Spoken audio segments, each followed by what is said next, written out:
Hello guys, hello Cancer. Welcome dito sa aking channel, Kapalaran 888 Cancer. Alamin natin kung anong messages, vibration, gabay energy para sa lahat ng Cancer. General reading for the month of January 2025. So, silipin lang natin kung ano Cancer yung energy na para sa iyo this month. Okay.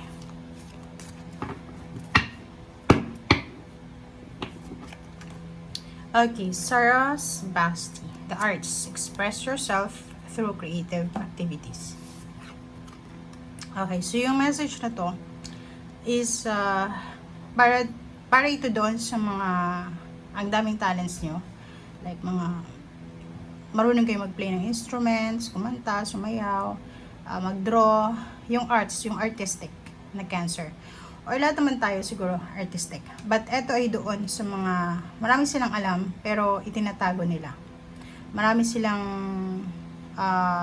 talento pero nahihiya silang i-share ito. So dito sinasabi na express yourself or express your emotion through creative activities. So gamitin mo siya kung ano yung talento mo na yan, malay mo, 'di ba? Uso ngayon sa online. Pwede mong pagkakitaan 'yan, pwede mong gawing business or pwede mong gawing trabaho. Okay? So, express yourself, express your emotion, show the world your talent or what's real and what you can do. Okay?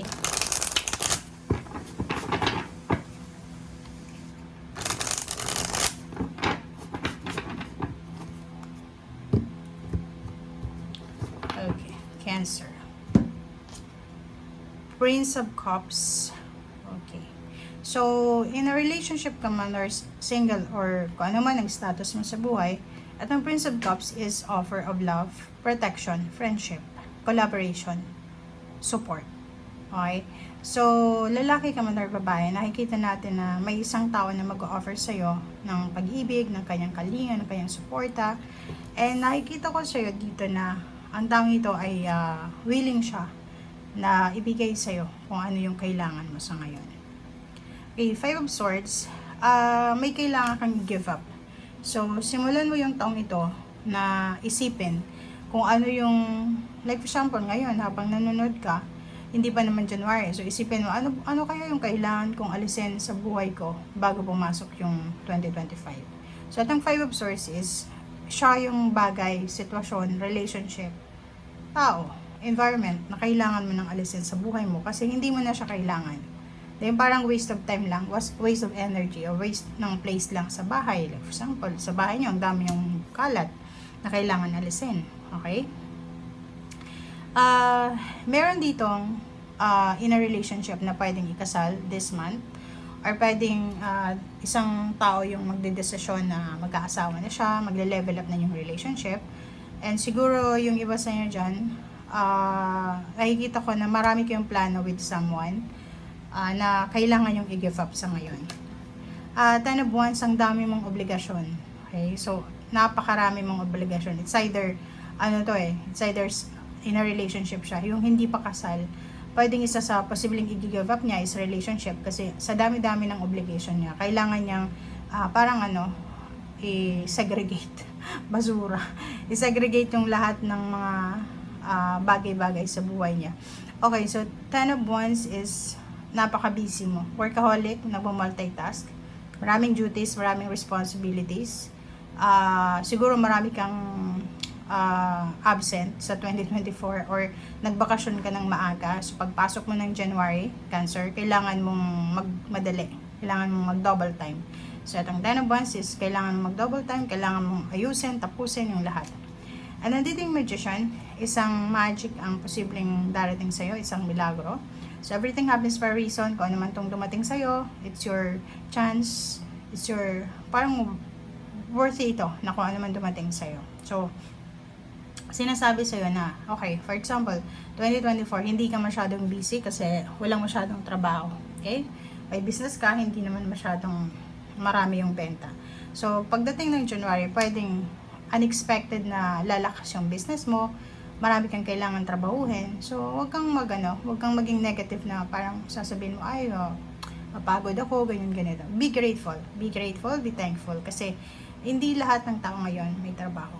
Okay? So, yung pagkakaroon ng trabaho ngayon, kahit anong trabaho, as long as marangal, is kailangan natin ipagpasalamat yan. Okay? Two of Swords. So, nakikita ko sa'yo dito na meron kang iniisip. Okay? Nagko-contemplate yung iba sa inyo dyan. Paki-comment sa comment section yung iba na masyado kayong nag-iisip. Masyadong abala sa pag-iisip. Yung ginagawa nila is araw-gabing nag-iisip. Ano ba yung gagawin ko? Ganyan, ganito. So, comment down below if you're resonated. Next is Nine of Cups. Wow. So, itong Nine of Cups is emotional wish. Isa sa mga emotional wishes mo ang posibleng mangyari. So, kung single ka, kung nag-wish ka ng relationship, pwedeng ito makuha mo. If nag-wish ka ng health or ng clarity sa relationship, or pwedeng nag-wish ka ng kasal, or pwedeng, ano ba yung wini-wish mo sa relationship or sa emotion, reconciliation, apology, parang ganun. So, makukuha mo siya. And next card is Queen of Cups. At ang Queen of Cups is emotion din. So, it's your energy since you're water sign. Nakikita ko sa'yo dito na sobrang magiging kalmado. Emotionally, kakalma yung buhay mo this month. And sisimulan mo yung taon na kalmado ka. Parang hindi ka masyadong controlling. Yung parang, hahayaan mo lang kung anong mangyari. Okay? Bahala ng Panginoon. Parang okay, so nakikita ko yung iba din, pwedeng hindi resonated dito. Yung iba masyado silang nangihinayang sa mga choices nila, sa options nila, sa decision nila. Five of Wands, same with the Pisces. Okay, panoorin mo yung Pisces kasi pwedeng resonated ka dito. Or pwedeng Pisces yung kaaway mo. Or pwedeng pwede mong maging kaaway siya. Siguro kasi 55 siya. So nakikita ko sa'yo dito, mag-iingat ka. Kasi pwedeng same energy mo same Cancer, same Cancer to Scorpio, Cancer to Pisces. Sila yung posibleng makaaway mo. Siguro, kailangan mag-reflect ngayon habang nanonood ka. Mag-reflect ka. May ginawa ka bang hindi maganda? May sinabi ka bang hindi maganda? May pinost ka ba sa social media hindi maganda? Na pwedeng naka-apekto. Okay? So, Ten of Disc. Mayroong financial windfall ang posibleng darating sa'yo. So, nakikita ko sa'yo dito, may financial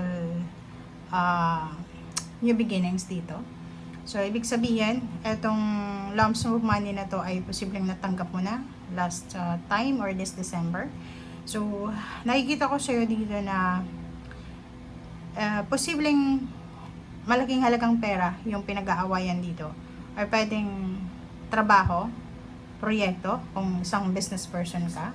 And nakikita ko sa'yo dito na kailangan mong mag-ingat kasi posibleng yung mga taong katunggali mo dito ay matataas yung posisyon nila sa society. Pwedeng politiko, pwedeng police, pwedeng kung ano pang. So, ang nakikita ko sa'yo dito, Cancer, mag-ingat ka sa mga high-ranking officer, like sa police, sa militar, abogado, ganyan-ganito. Okay? So, dito naman sa 10 of Discs and 10 of Cups is 10-10. So, nakikita ko sa'yo dito, Cancer, na emotionally, fulfillment yung nararamdaman. Fulfilling lahat Parang nakikita ko na marami kang pangarap sa buhay, mga wishes, dreams, or emotion, or goals sa buhay na posibleng matupad mo. Okay? Nakikita ko rin sa'yo yung happy moments. So, may mga isi-celebrate kayo, it's either wedding, anniversaries, pwedeng graduation. Nakikita natin dito yung travel or new beginning sa usaping relationship. Okay? So, dito din sa 10 of Cups, sinasabi sa'yo dito na nakikita ko na masaya yung buong pamilya dito. Sobrang happy, sobrang prosperous, sobrang excited. Kaya nakikita ko yung buong family dito na masaya. Emotionally, financially, achievement yung nararanasan nila. Parang may ma-achieve ka ngayon na financial and emotional success na yun yung parang magdadala sa'yo ng success. But be careful kasi yun nga, may 5 of Wands tayo dito. Wag lang sana na may masagi ka.